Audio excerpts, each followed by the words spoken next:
Hello friends, good morning. আজকে আমার বাড়িতে একটা বিশেষ কাজ। কি বিশেষ কাজ ওটা তোমাদের অবশ্যই বলবো। এখন জোগাড় যন্ত্র চলছে, সব প্রিপারেশন চলছে, সব ফুল মালা আনা হয়ে গেছে। তো কিন্তু কিসের জন্য ফুল মালা, কিসের জন্য এত আয়োজন, সবটাই তোমরা জানবে, সবটাই তোমাদেরকে দেখাবো, জানাবো। তো চলো আমি এদিকে জোগাড় যন্ত্রটা করে নিই, তোমাদের সাথে আসছি, আবার পরে আসছি। দাদা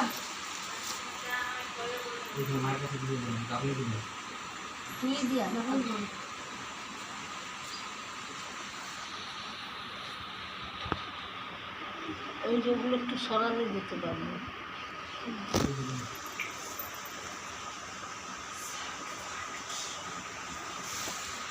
একটা আলাদা জায়গায় রাখি, লাইনে দেবো। আচ্ছা, আরেকটা ওখান থেকে কাপ দেবো। কাপ দেবো, কাপ দেবো। চা আর একটা পান রেখে দেবো। হ্যাঁ, পানি ওইখান থেকে আলাদা একটা সাজিয়ে দেন। নর্মাল কাপ দেবো। হ্যাঁ হ্যাঁ, দাও দেখি। এনা এই না একটা পান পড়ে যাবে কি ওখানে? পেছন সাইডে ওটা নিচটাই করুন, আর কি করবেন? তুলসী পাতা কোথায় আছে? সব ওইটার মধ্যে রেখেছি। দাও। ওই প্লাস্টিকের মধ্যে এইটাতে দে, এইটাতে দে। বলে দিচ্ছি, আপনি কিছু জানেন না, মানে সবই জানেন, ঠিক আছে? এটাই। আপনি কিছু জানেন না, কিন্তু সব জানেন। তবু ঘটনা হচ্ছে কম মল আর কৌকার মল হয় না। হ্যাঁ, দুটো পার্থক্য আছে। একদমই তাই। ঘটনা হচ্ছে আমি তাকে কাজ করবো, তাকে দেখে আমি কাজ করছি, হয় না? এই যে কাজ দেওয়া দেখে পরিষ্কার বলছে, অত কিছু কম করে লাগিয়ে প্লাস্টিকের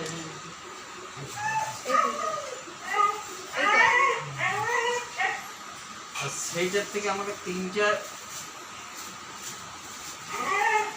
নাম্বার দিয়েছে, আর তিনটা আমরা ইয়ে করবো সামনে। আমি তো বললাম যে বলি আমি কারো পেছনে গেছি, ভগবান আমাকে দিয়েছে। আমার ব্যক্তিগত আমি যেটুকু করবো সেটুকু তো কমসে কম একটু একটা মন শান্তিরও তো ব্যাপার থাকে। এই যে কাজ হচ্ছে, বাৎসরিক শব্দ একই জিনিস। এবারে আমি অগ্নিকর্তা, যেখানে আমি বললাম যে আমি বাবার মুখাগ্নি করেছি, কিন্তু আমাকে বললো কি ও মেয়ের গোত্রান্তর হয়েছে, আমাকে গোত্রান্তর বোঝাচ্ছে। আরে আমি গোত্রান্তর হয়েই তো বাবার মুখাগ্নিটা করেছি। হ্যাঁ, দিয়ে আমাকে বললো ওই 3 ধরনের ইয়ে আর চাল, ব্যাস তুমি হবিষ্যির ইয়েটা দাও। আমাকে দাঁড় করিয়ে সূর্য প্রণাম করালো। আর সূর্য প্রণাম তো আমি শেষকালে করাবো, সূর্যকে সাক্ষী না দিলে এখানে কাকে হলো, আর ইয়ে প্রণাম করালো, কাঁসার বাটি বা পাথরের বাটি দেন, এখানে তো বিষ্ণু আনা হয় না। কি বলছেন ঠাকুর মশাই আমাকে বলুন? কাঁসার বাটি, হ্যাঁ, কাঁসার বাটি হোক পাথর বাটি হোক, কিছু হোক। পাথর বাটি ওই দিকে আছে, এই দিকে আছে। অনুমতি কি বলছেন? দিয়ে ও রাজুদার কথা বলছে যে আমাকে কি করেছিল বাবার সময়।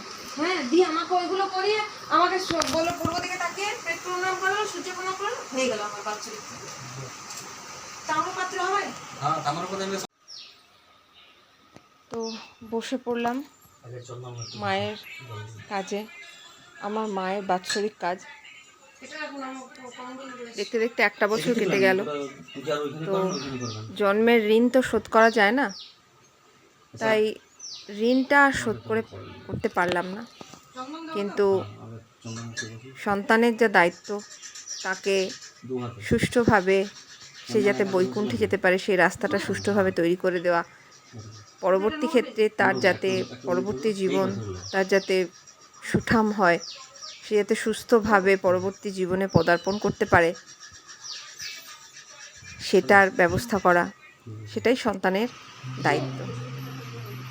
তো ঠাকুরমশাই চন্দন বাটার সময় বললেন বাঁ হাতটা ঠেকাতে, সেটাই ঠেকালাম। এরপরে সমস্ত উপাচার করে চলে গেলাম রান্নাঘরের দিকে, কারণ যেহেতু আমি ব্রাহ্মণ সন্তান, তো আমাদের হচ্ছে দেওয়ার নিয়ম হচ্ছে পাকা হবিষ্যি। তো প্রথমে আমি হবিষ্যিটা করেছিলাম, কিন্তু সেটা একটু পাতলা হয়ে যাওয়ায় ঠিক মণ্ডটা মাখা যাচ্ছিল না, পিণ্ডটা। তো আবার চলে গেলাম রান্নাঘরে। ঠাকুরমশাই বললেন যে ওটা আরেকটু পাক দিতে, তো সেটাই করতে রান্নাঘরের দিকে ছুটলাম। এবং দেখো ব্রহ্মাকে স্মরণ করে মাথায় যে ফুলটা ঠেকিয়েছিলাম সেই ফুলটা কিন্তু তখন আমার মাথায় ছিল।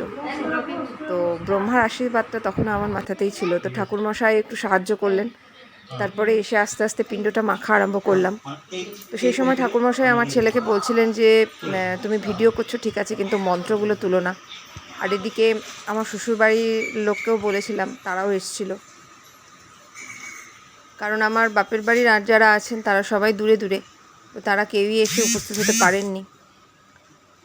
তো ঘরেরই আমার শাশুড়ি মা, দেওর, যা এসছিল, প্রায় একটু শেষের দিকে এসছিল।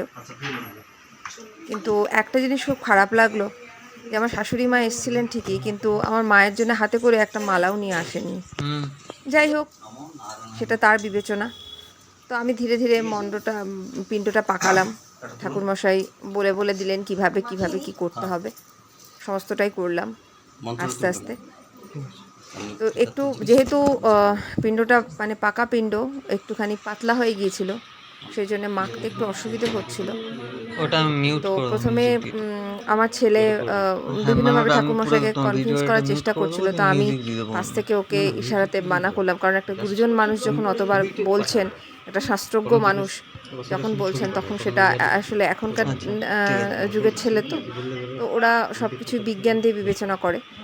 তা আমি পাশ থেকে ওকে ইশারাতে বারণ করলাম যে উনি যেটা বলছেন সেটাই শোনো। তো আমার সন্তানরা যথেষ্ট বাধ্য, তারা একটা কথাতেই শোনে, বোঝে।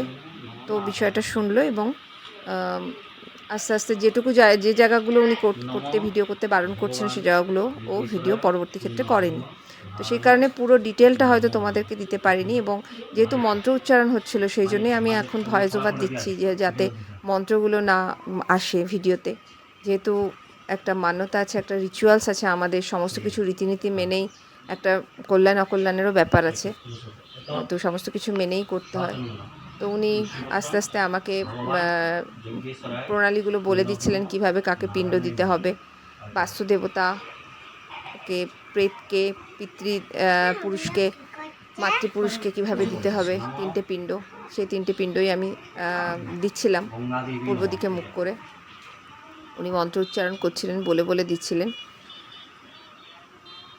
তো যেভাবে দেওয়ার নিয়ম, বুড়ো আঙ্গুলি এবং তর্জনীর মধ্যস্থান দিয়ে যেভাবে দেওয়ার নিয়ম, সেইভাবেই নিয়মনিষ্ঠাভাবে আমি চেষ্টা করছিলাম যে যতটা আমার দ্বারা সম্ভব নিষ্ঠাভাবে সমস্ত আচারটাকে পালন করা, সেভাবেই আমি করছিলাম। তো এইভাবেই ধীরে ধীরে আস্তে আস্তে আমি পিতৃপুরুষ, মাতৃপুরুষকে দিলাম। তারপরে পিণ্ডটা দেওয়ার পরে উনি আমাকে আরও বিভিন্ন আচার অনুষ্ঠান ছিল, তো সেগুলোই চলছিল।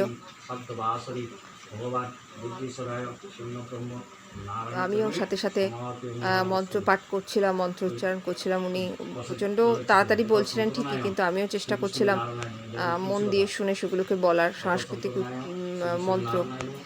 তো সেইভাবেই আস্তে আস্তে ধীরে ধীরে আমি এগোতে লাগলাম। এরপরে আমি পিণ্ডটা মাখার পরে, যেহেতু বাৎসরিক, তো 12টা পিণ্ড আস্তে আস্তে আমি তাদেরকে উৎসর্গ করলাম। আমার মাকে উৎসর্গ করলাম, তাকে গ্রহণ করতে বললাম। পিতৃপুরুষকে উৎসর্গ করলাম, তাকে গ্রহণ করতে বললাম। প্রত্যেকটা পিণ্ড আমি তুলছিলাম এবং উনি আমাকে একটু করে তুলসী পাতা এবং একটু করে মানে খড়ের দণ্ড দিচ্ছিলেন, সেগুলো আস্তে আস্তে তার মধ্যে করে আমি দিয়ে দিচ্ছিলাম। তো প্রসেসটা অনেকটাই লং। বসেছিলাম সকালবেলা ওই 9:30 10টা নাগাদ। তো এটি হতে হতে প্রায় তখন 2:30 3টে 3:30 বাজে, তখনও চলছিল। আমার কর্তাও সেখানে ছিলেন, তো ও অতটা সাহায্য না করলে, অতটা পাশে না থাকলে হয়তো আমি এতটা করে উঠতে পারতাম। আবার চলে এলাম তোমাদের সাথে। আজকে সব কাজকর্ম মিটলো, তাই দেখো রকিবাবু সারাদিন পরে আমাকে পেয়েছে, দিয়ে এখন কোলে ঝাঁপাচ্ছে। আজকে ওরও কী হয়েছে কে জানে, ও আজকে খাওয়া দাওয়া কিছু করেনি, বসে আছে চুপ করে। আজকে দুষ্টুমিও করেনি, খেলাধুলোও করেনি। তো কাজ সুষ্ঠুভাবেই সব মিটেছে। তোমরা তো দেখলে পুরোটাই, আমার সাথে ছিলে, আমার খুব ভালো লাগলো। তোমরা দেখে জানাবে পুরো ভিডিওটা, স্কিপ করো না। কীরকম লাগলো? তো সব সেরে সমস্ত পুষ্করিণীতে দিয়ে চান করলাম। চান করে এসে এইমাত্র বসেছি। আর এবার রকিবাবু, এই যে খেলা হচ্ছে ওনার, তো দুপুরে ভাত দেওয়া হয়েছিল, খায়নি। আজ সকাল থেকে ও কিছুই খায়নি, এক প্রকার না খেয়ে রয়েছে। তা আমিও খাওয়ানোর চেষ্টা করলাম, তো খেলো না। তা আস্তে আস্তে সন্ধে হচ্ছে, আমি ডাইনিংয়ে বসে আছি, সন্ধেটা দেখছি তাকিয়ে। তো তোমরা কে কে ভোলে বাবার বার করো, ভোলে বাবার মাস করো, আমাকে বলো, আমাকে জানিও কিভাবে পালন করছো, আমাকে অবশ্যই জানিও।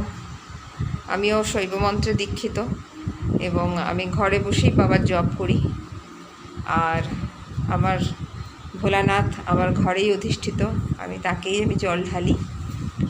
কারণ ভিড়ের মধ্যে গিয়ে পুজো করা আমি কোনো পরিতৃপ্তি পাই না, তৃপ্তি পাই না। সেজন্য আমি ভিড়ভাড়টায় পুজো দিতে যাই না। সবার যখন পুজো দেওয়া হয়ে যায়, ফাঁকা নিস্তব্ধ শান্ত পরিবেশ থাকে, তখন আমি পুজো দিতে যাই। তো চলো, ভিডিওটা আর লং করছি না, তোমরা দেখে জানাবে। ভিডিওটা স্কিপ করো না, পুরোটাই দেখে জানিও কেমন লাগলো। আমার মায়ের আত্মার শান্তি কামনা করো, সে যেন সুস্থভাবে শান্তি পায়, তার আত্মার ইহজগতের তার কর্মকাণ্ড শেষ, তিনি যাত্রা করেছেন, তিনি যেন সঠিকভাবে বৈকুণ্ঠ ধামে পৌঁছতে পারেন। এবং তার যদি পরবর্তী জন্ম কোনো থেকে থাকে, তিনি যেন কোনো সুস্থ ভালো যোনি উনি পান, সেই কামনা করো। নতুন বন্ধু পুরনো বন্ধু সবাইকে জন্যে শুভকামনা রইল। তোমরা যাদের বাবা মা রয়েছেন তারা সুস্থ থাকুক, ভালো থাকুক, তোমাদের মাথার উপর এইভাবেই আরও বেশি দিন পর্যন্ত তারা থাকুক, এটাই কামনা করে আজকের ভিডিও শেষ করছি। আসছি আবার পরের নতুন কোনো ভিডিওতে।